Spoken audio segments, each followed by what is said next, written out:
రాష్ట్రంలో ప్రభుత్వం ఏర్పడి ఇంకా 20 రోజులు కూడా కాలే.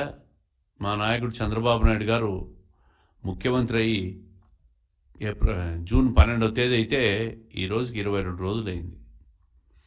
పాపం జగన్మోహన్ రెడ్డి గారు అధికారం పోయి ఒక ఫ్రస్ట్రేషన్ లేకపోయి మాట్లాడిన తీరునంతా రాష్ట్ర ప్రజలు ఇప్పుడే చూశారు మీడియాలో.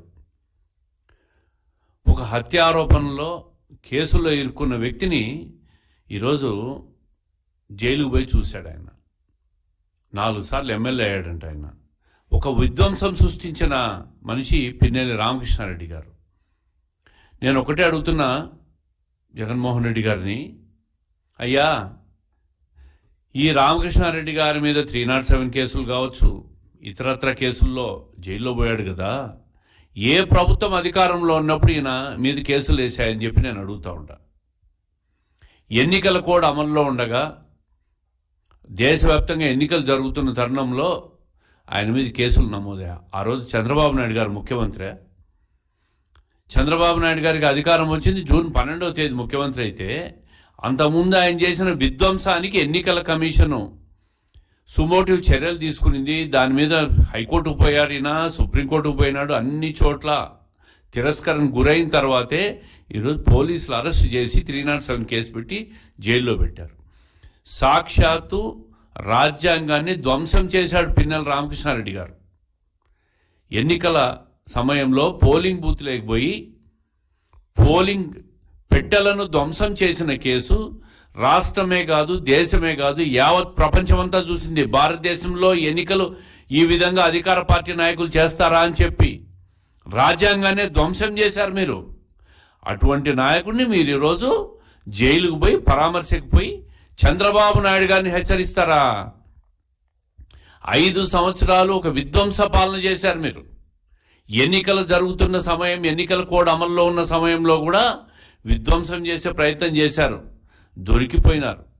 మా చంద్రబాబు నాయుడు గారు ఎప్పుడూ రాజ్యాంగాన్ని గౌరవిస్తాడు, పరిరక్షిస్తాడు. 42 సంవత్సరాలు 43 సంవత్సరాల రాజకీయ జీవితంలో ఏ రోజు అరాచకాన్ని కానీ, అన్యాయాన్ని కానీ, అవినీతి కానీ ఎంకరేజ్ చేసిన మనిషి కాదు ఆయన. ఈ 20 రోజుల్లోనే మచ్చుకు 2 ఉదాహరణలు చెప్తాను. రాయచోటి శాసనసభ్యుడి గారి కుటుంబ సభ్యురాలు ఏదో మాట్లాడితే ఇమ్మీడియట్గా స్పందించి వాళ్ళను కట్టడి చేసి భవిష్యత్తులో ఇట్లాంటి చేయొద్దని చెప్పాడు. కొలికపూడి శ్రీనివాసరావు గారు, తిరువూరు ఎమ్మెల్యే గారు నిన్న ఈనాడు పేపర్ చూసి వాళ్ళని ఇమ్మీడియట్గా పిలిచి ఇటువంటి కార్యక్రమాలు చేయొద్దని చెప్పి హెచ్చరించాడు.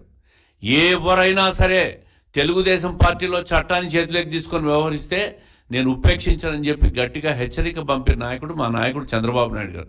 నీలాగా ప్రతి కార్యకర్తను విధ్వంసం పేరుతో నీ ఇష్టం, రాష్ట్రం మనదే, ఇప్పుడు ఈ 5 సంవత్సరాలు ఏది కావాలంటే దోచుకోండి, ఇసుక దోచుకోండి, మట్టి దోచుకోండి, లిక్కర్ దోచుకోండి, భూములు ఆకుపై చేసుకోండి, అరాచకం సృష్టించండి, ప్రశ్నించే వారి మీద హత్యలు చేయండి, కేసులు పెట్టే పోలీసులను కూడా మనం ఆధీనంలోకి తీసుకున్నామని చెప్పి సొంత రాజ్యాంగాన్ని నడిపి 5 సంవత్సరాలు ఈరోజు మళ్ళీ అంబేద్కర్ రాజ్యాంగం అమల్లోకి వచ్చిందని చెప్పి బాధలో, ఫ్రస్ట్రేషన్లో 307 కేసు పెట్టారని చెప్పి పిన్నెల్లి రామకృష్ణారెడ్డి గారిని సమర్థించే ప్రయత్నం చేశావంటే నీ మనస్తత్వం ఏంటో, ఎందుకు నిన్న 5 సంవత్సరాలు ప్రజలు నిన్ను చూసి విసిగి వేసారిపోయి ఆంధ్రప్రదేశ్ రాష్ట్ర చరిత్రలో ఎప్పుడూ ఇవ్వనటువంటి 164 సీట్ల తీర్పునిచ్చారో ఒక్కసారి అర్థం చేసుకొని. 1 నెల రోజులు కూడా కాలేదు మీరు ముఖ్యమంత్రి అయ్యి. నేను అడుగుతున్నాను, ఈరోజు రామకృష్ణారెడ్డి గారి మీద ఈ కార్యక్రమాలన్నీ తెలుగుదేశం పార్టీ పేపర్ ప్రచురించింది. దీంట్లో ఒక్క అబద్ధమన్నా ఉందా మాజీ ముఖ్యమంత్రి గారని చెప్పి నేను అడుగుతా ఉండా. ఎస్సీల మీద దాడులు, ఎస్టీల మీద దాడులు, ఇదే రామకృష్ణారెడ్డి గారి నియోజకవర్గంలో 5 సంవత్సరాల్లో 8 హత్యలు జరిగినాయి. అన్ని వర్గాల మీద 79 హత్యలు, దాడులు చేశారు. బీసీ, ఎస్టీ, మైనారిటీల మీద